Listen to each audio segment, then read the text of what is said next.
yogis! Welcome to my channel, Kelly's Mantra Yoga. Today's tutorial is going to be on the lovely Wall-Anjaneyasana. You will commonly hear this pose referred to as low lunge or crescent moon.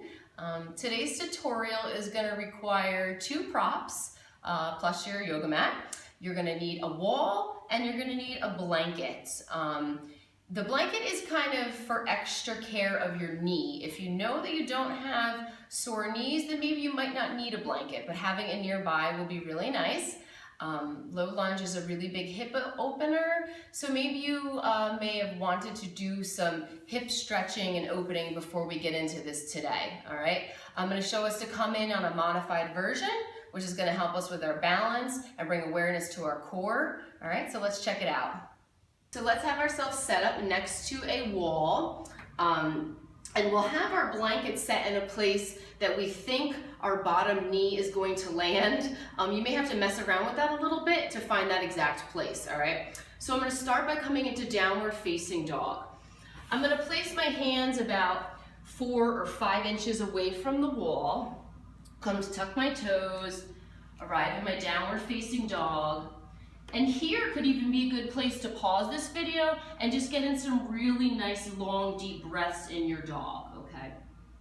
Once you're ready, I'm gonna come to raise my right leg up towards the sky. Bring it through and place it in between my hands, dropping my bottom knee onto my blanket.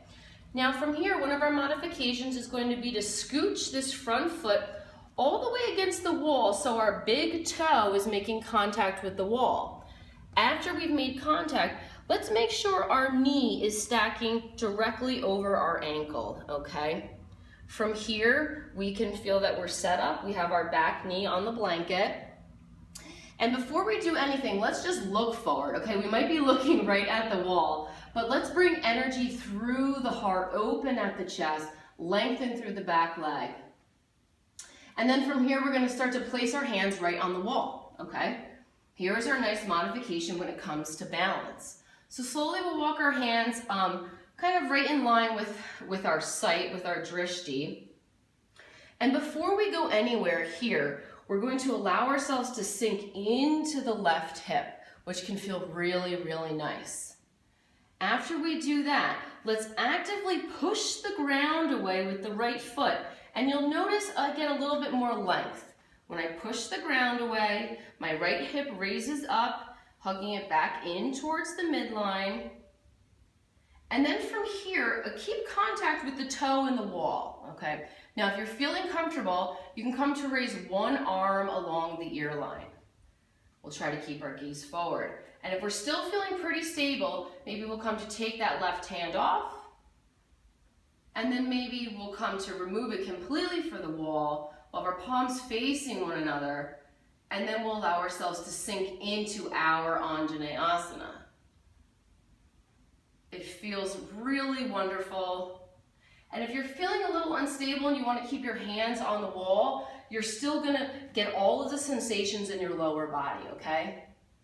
To come out, we're just gonna slowly place our hands back down on the mat and come to hug that right knee back behind us, getting back onto all fours.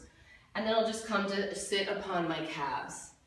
Okay, so Anjaneyasana is a wonderful quadricep and glute strengthener. It does an excellent job at stretching the hips. It's wonderful for our balance and concentration. And even if you suffer from some sciatic pain, Anjaneyasana could really do wonders for you. So this is not a posture I thought there was any modification available for besides the blanket, but using the wall just bursts your confidence. It's a really, really nice feeling. So try it out at home. Let me know what you think, what does, which doesn't work for you guys. And please subscribe and check out all my other videos. Thank you so much for stopping by. Namaste, friends.